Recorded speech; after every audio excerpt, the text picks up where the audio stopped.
Thanks, Red. That was a very, very soft clap, but that'll do, I guess. Just very, very quickly, just before we get started, because it's straight after lunch, just do this for me. Arms out. Don't worry, nothing silly. Just wiggle your fingers. So far, so good. Backs of your hands towards each other, like that. And come closer, and grab your hands like that. That's it. Yep. And after 3, 1, 2, 3. Right, okay, good. Quick attention test to see where I'm what level we're aiming at this afternoon. So, look, thank you very much for coming this afternoon. Don't try and run, because we have got people out there to prevent you. Thanks for coming to our session this afternoon. There's some amazing technology, ideas, methodologies, and practices that are being displayed out there today, most of which are going to help us really revolutionize the way that we do learning. And I think it's really, really exciting for the learning and development field. The challenge is, I feel, in many ways, that there's a big piece of the puzzle that we're not really tackling. And in some ways, my background, so Chief People Officer now, but I come through L&D, talent, organisation development. I'm always going to have a big passion for learning and development and the value that drives. In some ways, and please don't take this personally, we're all coming from different experiences, backgrounds and levels, and our organisation constraints are all really, really different as well.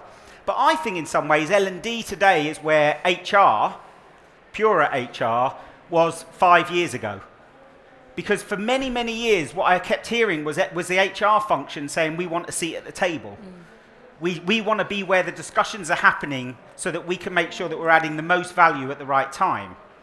Now I think what's happening, I appreciate that in many organisations, L&D is part of HR, but I'm gonna announce, go from the perspective that it's a profession on its own that happens to be married to HR as well. And I think in some ways, the L&D profession wants to be have a seat at the table, having the discussions that it wants to be having so that we can drive the maximum impact from the specialism and the expertise that we bring to our organisations.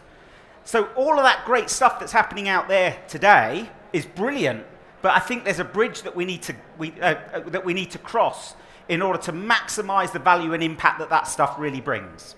So, Maddy works for a company called PTHR Consultancy that, in my role as Chief People Officer, I've done a lot of work with them, particularly around how we revolutionise the way that we deliver projects and build out our learning and development and HR teams.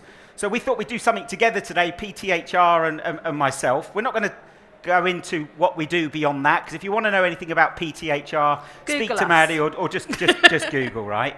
Great. So, Maddy, just bring us on to the next slide. So, a little bit around the format of today. So, I think we need to recognise that L&D is a huge force for good within our organisations, but it's an untapped force for good, even to the extent that we exist today. We're going to have a look at why some of the perceptions of L&D are holding us back. And I don't know what kind of titles and roles you're all sitting in today, but as Chief People Officer sitting on the board of a company until very, very recently, I can tell you the perceptions within my organisation. I've probably spoken on the speaking circuit around the world I worked it out about 9,000 senior HR folks, CHROs over the last year, and I know their perspectives too, so we can share some of that. Acknowledging that actually we've got some systemic blockers within our organisations that are, if we're careful, we can overcome these things and start to really deliver in a different way, in a different place, with much greater impact than we are today. And then ultimately, we talk about chaos a lot, as you rightly said. We talk about transformation. It drives me nuts, because I don't know any organisation that isn't talking about transformation today. And it's almost to the point where every single little bit of activity or change that we're trying to drive has to have a transformation label, so that it becomes big and sexy. But each time we do that, all we're doing is scaring the crap out of our people, because straight away they start to worry about their jobs instead of thinking about how we're growing and evolving as an organisation.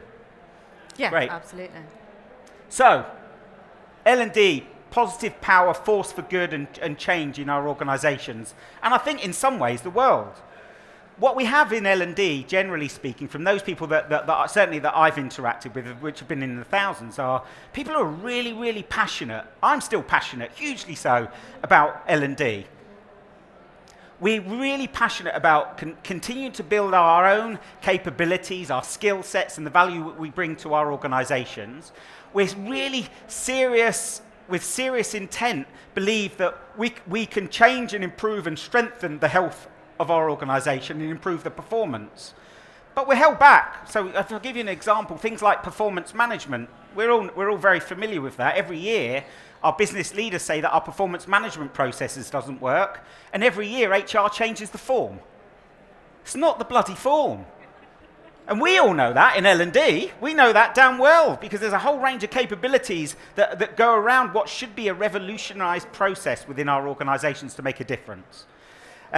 Beyond this, we are continually thinking about new ideas, technology, the stuff that we can see out there that can really help improve our managers, our leaders, and their capabilities. People today are still leaving our organisations, mostly because of their managers, not because of the organisations and the culture themselves.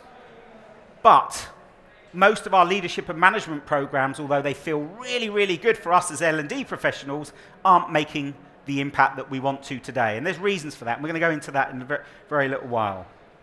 So, a real positive force for change, but we need help. And I think in some ways, part of this session is a call to action to say, let's start being a bit more bold and revolutionary in terms of how we want to tackle some of this challenge. Because the technology and stuff that's out there isn't the problem. We might have a bit of a challenge getting some of that investment, but how that hits the ground and we genuinely start to strengthen our business performance, culture and purpose, that's where we really, really want to be. Thank you, Maddy. Yeah, so perceptions are hurting us, as we know. We are seen as like HR's fun cousin. And of course, we have a lot of fun, of course, but this is all around the approach to leaders. They think that we're actually in pigeonholes.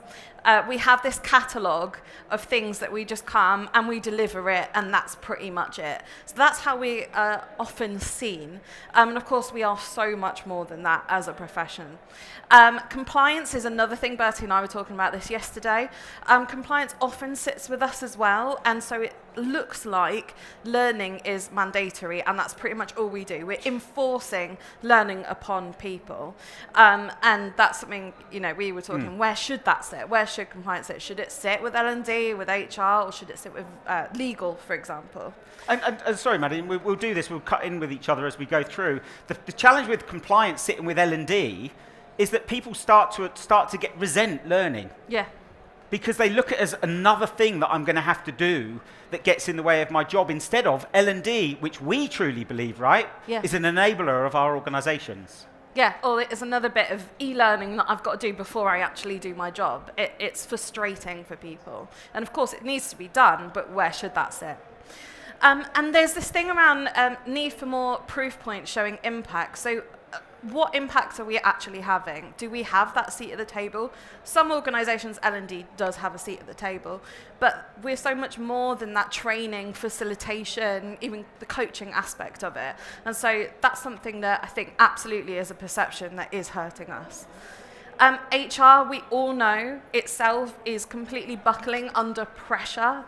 All HR teams at the moment are just absolutely pressurised. All the teams that we're working with at the moment are really feeling that strain.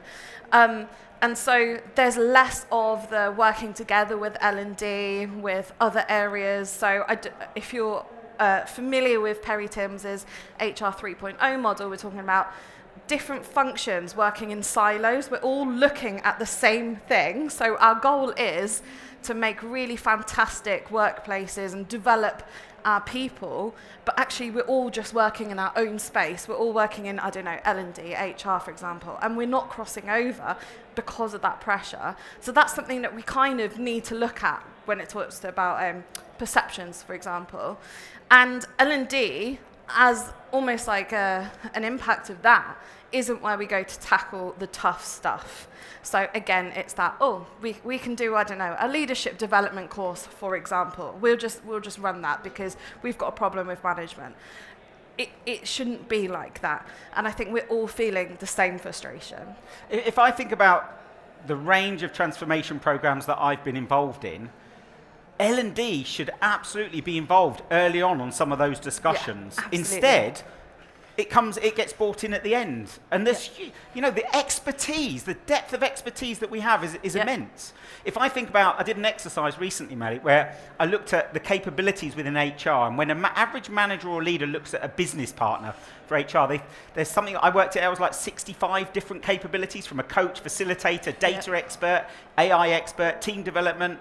So it's time that we kind of spread that out a little bit and spread the load, right? Yeah, and how many times have there been sort of a problem that's been identified, and then later on, as L&D, we've been told this is what we have to do, as opposed to actually proactively being part of designing the solution? I think we all feel that. So working hard is never the problem. As we know, everyone is working crazy hard at the moment. But these are some of the things that we feel actually are getting in the way. So again, we've mentioned it already, but the quality partnering between HR and L&D, because we're so focused on our jobs and getting things done and the pressure that's going on at the moment, that we're actually just siloing ourselves. So we need to build those partnerships properly, because again, we've all got the same end goal. HRBPs, rightly so, being protective over their stakeholders during crisis, during change, but actually sometimes we do need to be in that conversation. So it's about how do we get in those conversations, how do we work with HRBPs to come up with the best solutions for our people. The wrong people are deciding on L&D solutions. Everyone knows this.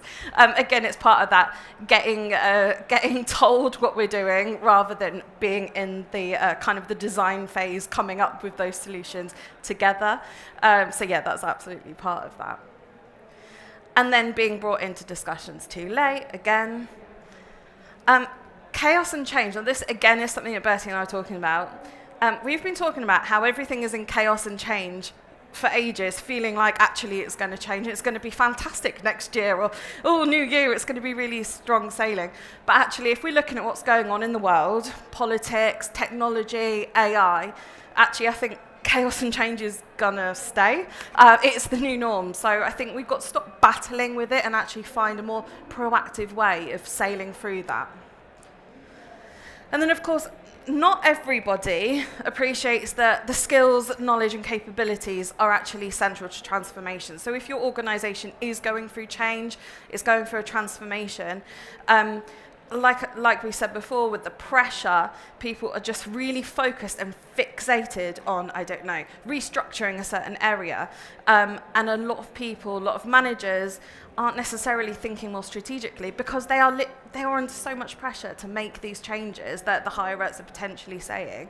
And so that's where we believe that actually bringing L&D into this sort of situation, helping people with the strategic workforce planning, looking more around capabilities and being a lot more strategic is part of the solution. And you know what, when we're thinking about senior leaders within our organisations, acknowledging we all work in different size organisations, etc., sectors, but they're not talking about skills and knowledge that we need to be developing within our organisations. I promise you, very few of them. Most of them are talking about the capabilities that we need to be able to compete and win in the future. It's the capability level, and I think by continuing to focus on skills and knowledge, we're downplaying, we're pushing to the lowest common denominator in terms of our value impact. Mm-hmm. Whereas if we start having conversations with our senior leaders and the HR teams, pushing harder at them to make sure we're focusing around capabilities, it elevates the kind of conversation. What are the capabilities we need to buy, build within our own organisations? What are the ones that we need to release? If I sat down with your, I know we're talking to L&D, but if I sat down with your average HR business partner and said, within your business area for your client group, what are the capabilities that are changing in the future? In my organisation, when we started to have that conversation between L&D and the business partners with our business leaders, we found that we were hiring for programming skills in our tech teams that they no longer even teach at school. How is that future? How is that thinking about the future capabilities of our organisation? It's absolutely not.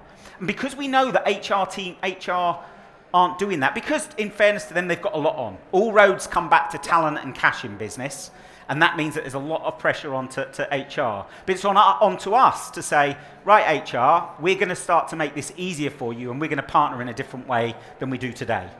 And part of that's going to come, we're going to start to provide much more healthy challenge in the right way with the right things. Absolutely, and we were also saying if you want a seat at the table, we as a profession, we've got to act like we're at the table already. So it's about elevating how we're talking, moving that sort of mindset, shifting that towards more of the strategic, understanding what people are talking about and can actively participate in those conversations. Oh. Yeah. That was that one. Yeah. Yeah, and we all know this, right? So having greater impact often requires greater investment. And when times are tough, L&D quite often is the first thing to go. We absolutely know that. But from exactly what Bertie was just saying about AI, technology, all of those kind of things, we have to get the funding for that in order to really make us competitive, make the function better, and really develop our people for the future. Brilliant. For some reason, I had a vision of us doing the dive thing there for a second. Let's not do it. Let's not do it. It'd be very ugly. But I think for L&D as a profession, if we got more used to the idea of consultative selling in terms of the way that we do business. So if I've got an organisation, a consultancy like PTHR, and I go to my clients and say, I've got a bunch of this stuff here. Which one do you want? Because all of this can help you. Honestly, it's the wrong place to start. But we've got pigeonholed, often not because of our own intent or passion or anything like that, but we've been pigeonholed. It's like leader or HR will come to us and say, I've got a problem in this team or with this person. What courses have you got for this? Yeah. That's not consultative. Consultative selling is more focused around, actually, I have got a bunch of solutions which can really help you, which can help you be an incredible leader and help you build real strength within your team. But before I share all that stuff in more depth, let's talk about what some of those problems might exist. What might they actually look like? Where are some of those pain points? And we'll decide together whether it's one, some, all, or none of any of these solutions I got, or whether or not we need to bastardize and create something that's a little bit more bespoke and different. Yeah, absolutely. And of course, it's quite often our default, right, is solution. Someone comes to it with a problem, right, here's a solution. But actually, sometimes you take a step back, give it a little bit of space, like dig deeper, find out what really is going on, and then we can come up with a better solution. It's a lot more strategic. Great, thanks, Maddy. Perfect. Just do the next one. So as L&D professionals, how many of you have access to and really understand your business strategy? Just put your hands up. There's no embarrassment, because I'd say the majority of people don't. The majority of HR business partners don't. Okay. And even those people that put your hand up, I would argue that you have access and visibility to the things that people want you to see. Yeah. But actually, the things around the pain points, the aspirations that people have within their team. So consultative selling, going back to that concept, what we do is we say to you're my future client, I want to know who are your key stakeholders that you're trying to please internally, that are going to make you look good in your career. Who are the people where are your big blockers and challenges internally? In terms of that external perspective, where are your big aspirations? What are you trying to achieve? What pressure or competition are you getting? And we start to develop much more understanding about our strategy, but that only comes if we start to raise the bar on the quality of our conversations. And it's interesting, I was saying this at lunch, I have my partner's in HR as well. Makes for really, really boring dinners, I promise you. Gone are the fun stuff. But you know, sometimes we're having conversations, she's like, some of the language you use, it sounds, sometimes I like it, sometimes it just sounds like bullshit, like you're just spinning all the time. And I'm like, because I am. It is bullshit. No, I don't. It's, but I'm like, but the language that I use is the language that I'm used to using with business leaders and senior people, because I know that I've learned that it connects with them. And the way that I've learned is because I've spent more time with them and around them having and listening to real world challenges and business problems. Not like I used to do guilty, sat in an L&D team with all this passion, wanting to change the world, but actually I'm not able to listen to the language that people are using and the way that they describe our challenges and opportunities. Because if we start, we know as L&D professionals, you start to mirror the language and use the language and concepts and that our people are in our business, then we're going to hardline connect to them straight away, and we're going to start to have a conversation which is quite different. Yeah, it's about being relatable, and that's how you get in. Great. So business, anchor to business strategy, shift the burden of responsibilities. L&D to HR, because how many of you find that one of your challenges is actually connecting properly with partnering with HR? No, a few of you. Okay, well, you're doing really well then. Lucky you. There's not many of you, right? Because one of the challenges is actually shifting the burden of responsibility to internally within your teams, whether you're set up as a COE or integrated within HR, is actually to start to help people see, actually, we can help you. We're not just here to provide solutions, but we can really, really help you. In fact, Mr., Mrs., or other business partner, we can actually make you look good. How do you want to look good? Where are you struggling? Because we can help with that stuff, but you're going to have to start to work in a different way with us. And we can take some of that burden off of you because there's so much. Unfortunately, what happens with business partners quite often is, and this feels like an HR kick-in. I promise you it's not, because I love HR. Generally speaking, not all HR. But we have to shift the burden of responsibility so that it's ours, not just falling mostly on them. And then the other thing is around greater personalization of our solutions and experiences. So good thing is that all that stuff out there is going to help us do this.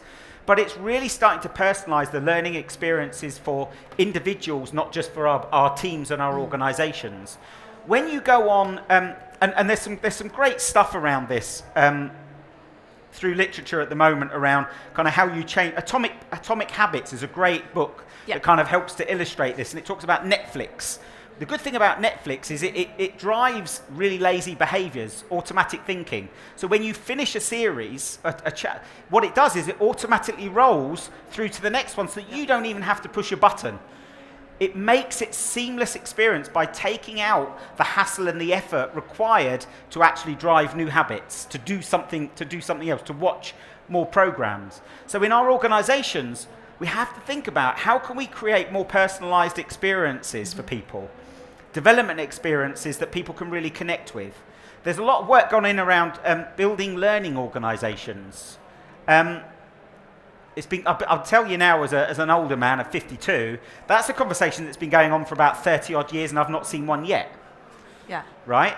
So it's time to change the game, but personalization of experience is really, really important. Giving people access, not just through the catalog type of experiences, but if we're building programs to make sure that there's a range of activity that we can drive.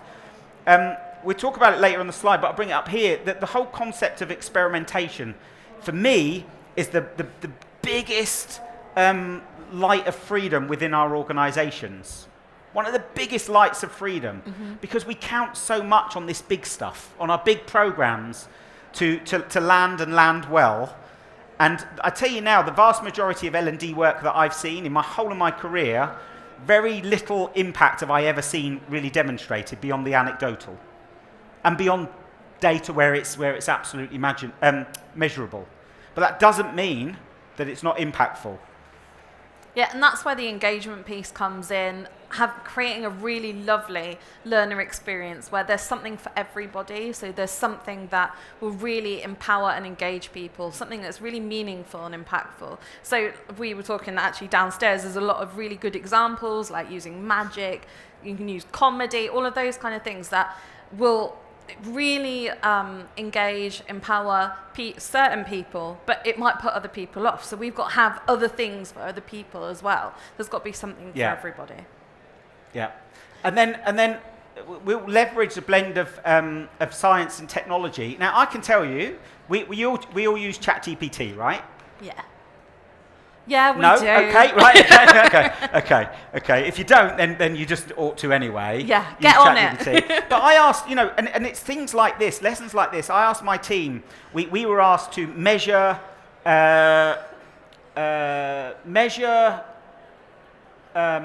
the performance impact of our organisation, of our people on our organisation.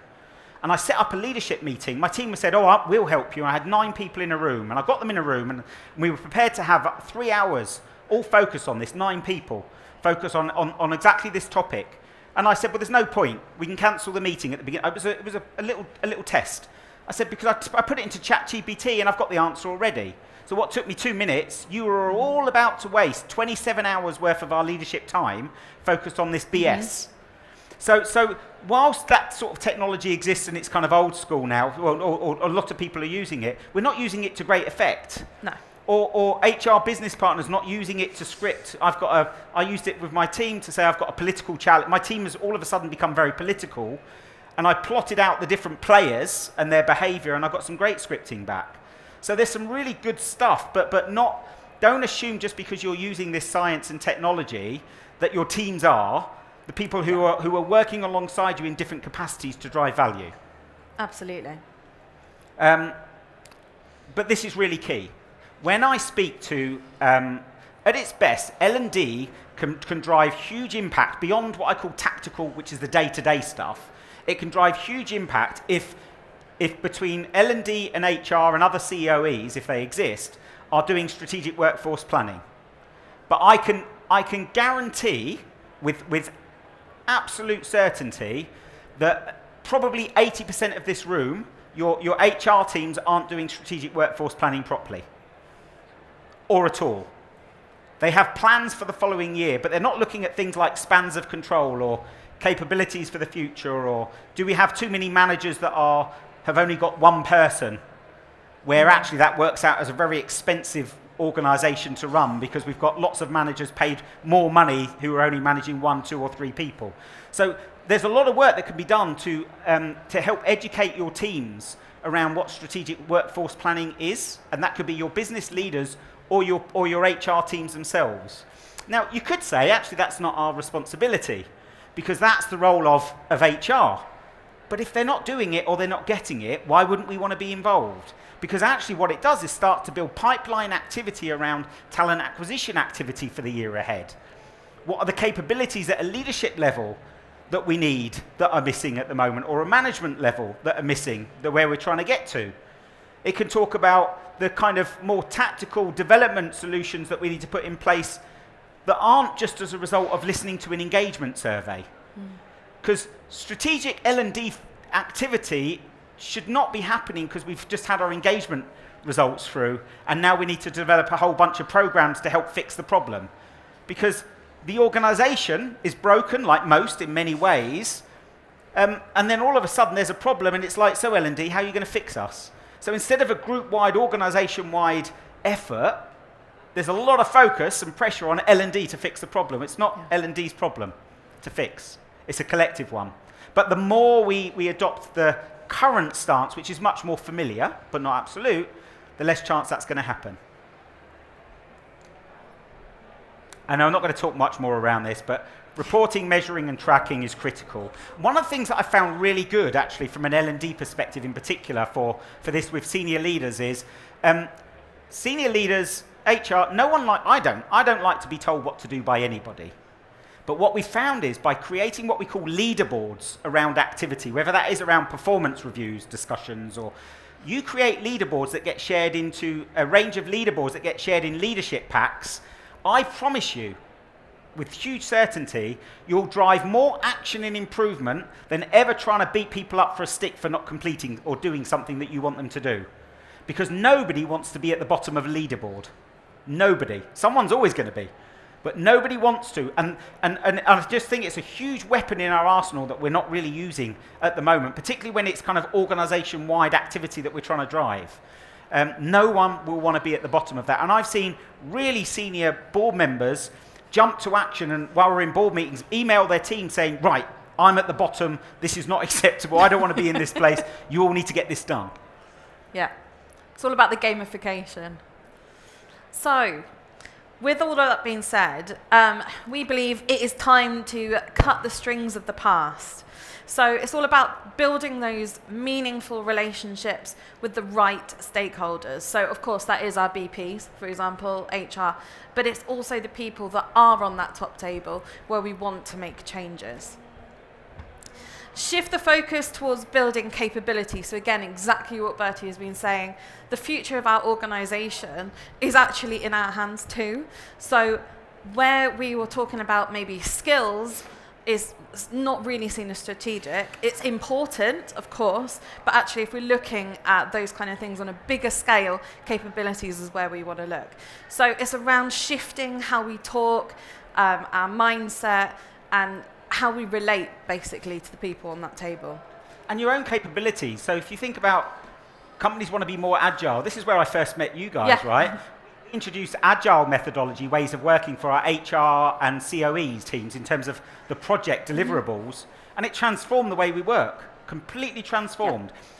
But to get us to a good point, we had to train the L&D teams to have that capability so that they could help train and educate other people and keep us on track around how you use that kind of ways of working to drive value. And of course, so it's more interesting for us as well, you know, to deliver that kind of training or development. I mean, a lot of it will be around the mindset thing as well for people. So I think absolutely this is something that we need to do. Understanding business problems, so being data literate, understanding what our stakeholders' pain points are, what their challenges, what their goals are, and how we can actually help and support and partner with them in order to create that proper solution, basically. Thanks, Maddy. And actually on that data literacy, Maddy, I think an important thing is here, how many of you can read a balance sheet? Right, great. A number of you, but not many. But do you know what? There's some great courses out there that will teach you to read a balance sheet. If you can't read a balance sheet as an L&D professional now, make it your goal within the next couple of months. Absolutely. There are resources to help you read a balance sheet, because if you can read a balance sheet, it's a brilliant way of starting to understand your business performance and start to elevate your meaningful, not just I get on with you, we have a great relationship and a bit of a laugh, the meaningful relationships with our business leaders. Understand how to read a balance sheet, honestly, it's great, because when I hear L&D folk talking to leaders and they're like, well, I can see your EBITDA they're like, whoa, I wasn't expecting that. And automatically they'll start to engage with you in a different way. I promise. Absolutely. And then again, the sophistication and simplification of solutions. So we're talking about that personalized learning experience across the business, across for everybody, something that everyone can engage with and feel like they're actually learning, they're actually developing, and it's meaningful. It's bringing value to the organization.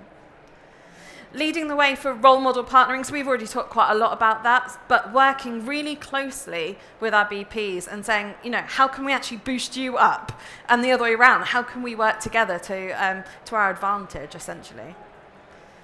And then ensure that you have the right capabilities within L&D itself. So of course, exactly what Bertie just said, you know, finance, having a basic understanding of finance. What about AI, ChatGPT? What tech tools are we using? What do we all understand? Intersectionality, diversity and inclusion, those kind of things that are just so important to our organisation. And of course, we need to make sure that we have those right skills and capabilities within the team itself before we start moving into the more strategic aspect. Great. So, chaos. Yeah, so look, we've been talking about we living in a VUCA world. Honestly, that one's probably at least 15 years old. It's definitely not a 2025 new thing that's just come up. Absolutely. So we have to start embracing chaos a lot more. And again, I do think, do any of you work with agile methodology? Yeah, we've got some. The idea here is that we've got a shaky hand there, kind of. A little bit. So the idea here is that effectively big written down plans are probably dead the moment they're created. Yep. Because things change too much. So if you're developing programs that are a year, well, year's fine, but 2 years, 3 years, what are you doing? Because honestly, things are going to change so rapidly. They already have, but they're going to go absolutely crazy. Now the challenge is we're being really passionate, as we are in L&D, is we get really, really fixed to our ideas, and so often we're putting all this energy and passion into launching something that's really cool and exciting and meaningful and impactful. And then it changes, the organisation changes, and we just get it's easy to get very disheartened when something changes out of our control, when we're putting so much effort into it. And I think this is where it's really important for us to be, as L&D practitioners, to be married to the outcome and not the plan. Yeah. And as a mindset, it's a really important thing to start to shift, because I think very often we get married to the plan, even though we may be a bit reticent to kind of admit to that. It's the outcome that we're trying to achieve. And one of the things that Agile really did for me and my team, I've got probably about 60 people globally, is one of the things that did was when I started to have, the idea is a lot of project teams, product teams use it, is you get used to taking feedback in a different way. Whereas I used to, in the old days, used to develop these big programs and activity, launch it, and then all of a sudden, as soon as you launch, it's like you're putting out fires, whack-a-mole. You're like, they're just appearing everywhere, and you're like, there's negative feedback from that team, and there's stuff happening. Like, focus more on experimentation. What I call is building wildfires of experiments. Yeah. So the thing about wildfires of experiments is what you don't do when you're building a fire is put the big logs on first, any of you that have ever built a fire. And big logs in an organization context are rules, governance, and metrics. If you want to experiment with something, you have to give it oxygen to be able to breathe. And the power and beauty of this approach is actually incubate it. Incubate it, watch it, do it in small pockets for small teams. It's really important. And find executive sponsors. I promise you that if you go out to your business and say, look, we want to try something a bit different within L&D, around this problem, would you like to be a sponsor? Would you like your name to this? Everyone wants to be part of something, or most people want to be part of something that's new and a bit of an experiment.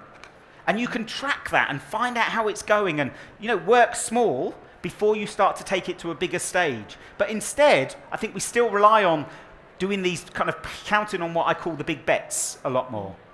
But also the learn more about agile methodologies and the way of working, the kind of how you make clearer sense of the chaos that exists today, because actually our managers and leaders are crumbling around this. So if we can learn more around this and how you do that, then we make it actually easier for them, because it's education that we can start to impart on other people too. One of the great examples that we do, and this is about, the word empowerment gets used a lot in organizations. Drives me nuts. No one knows really what empowerment really is. Because empowerment, as I said to one of my senior leaders, one of my bosses more recently, he said, but you're empowered. I said, great. I said, so I'm making all the decisions. Mm-hmm. Well, no, I mean, that needs to come to me. I said, so I'm not empowered. Because if you're making the decision, you're empowered, not me. But we have to be a bit more bold around our discussions around this space if we want to create a little bit of if we want to create a shift. And I think the opportunity is certainly here. But if I got two sides of the room and I said, right, you two are you're not going to do this, but you two are the managers. I want you to organise everyone into birthday order in a line there, and you two are the managers. If I said, right, you're going to do the same exercise, but there is no manager, organise yourself, I can promise you within a couple of minutes you would have self-organised and completed the task. All of you will be going, excuse me, where am I? Where do I have to go? Where do I have to go? So empowering our organisations, that is a simple example, and use it as a test. Empowering our organisations starts to remove some of this, some of the politics and the layers that are getting in the way of us performing. Actually, greater things happen when we can do that. But when you hear the word empowerment, as L&D professionals, if you want to improve the strength and health of your organisations, start to challenge that a lot more. Because every organisation is going to benefit from it, and it's going to be the thing that drives more value through your organisations probably than any programme, if you can deal with that. Because it's organisation-wide. But again, that's not about a programme, and just because someone isn't doing that doesn't mean that you can't make it your problem. You can, right? If no one else is tackling it, which clearly they're not, those are the sorts of really simple things that you can start to lean into. And we're nearly done, aren't we? What's the time? Yeah. Great. So in summary, we have re-establishing that positioning of L&D. So being more strategic, trying to get that space on the top table. But actually, exactly what you said, Bert, is like, it's not that we're necessarily not acting like it. We just got to really proactively go and do that. Experiment lots and stop relying on big bets. Again, the little fires, giving them the oxygen. And another thing that I think on top of that is looking at it with almost like a product mentality. So looking at some of those things in a more cyclical way, a more agile kind of way, and going, oh, actually, this program is actually a product.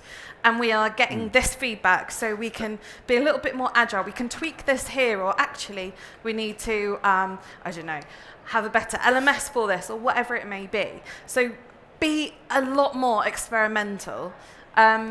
We also have, of course, the team itself, so evolving L&D capabilities. So again, the finances, problem solving, being data literate, it's incredibly important. Next time someone in your business, whatever role they might be in, if they come to you and say, have you got any courses on X? Say, challenge them and say, yeah. I think that's the wrong question to start with. Yeah. So an example of that is like something like the 5 whys, and we are going to close. But I need to. Someone comes to me and says, I need a hammer. I say, why do you need a hammer? Well, I've got to put a nail in the wall. Oh, okay. So I could just go off and spend all my time finding them a hammer. If instead I just challenge them a little bit, why do you need to put a nail in the wall? Mm-hmm. Well, I've got to put a picture up. Why you got to put your picture up? Well, I need it behind my desk. Why do you need it behind your desk? Well, because I want to look professional in front of clients. Why is that important? Because I want more revenue. So there are techniques out there, like that's the 5 whys and oldie but goldie, but there are techniques out there around problem solving and solution providing that we can lean on that are sitting there, that stood the test of time, but we've almost forgotten that some of this rich stuff really exists. Anything else, Maddy, just to close us off? I think some of the things that Bertie and I are really passionate about are things like systems and design thinking. If you haven't encountered it, please do. It's incredibly important. And I think for L&D people, design thinking, especially on the learner experience thing, really understanding the power of what is impactful and how we can help the end user is fantastic. And then systems, of course, to be a little bit more strategic, I think is probably one of the top things I would suggest, especially with that Evolve L&D capabilities. Thanks, Maddy. What an inspiring conversation. There was just like about a million things a minute that I could not make enough notes. Thank you very much, Mandy and Bertie. Thank you. Thanks for coming. Cheers.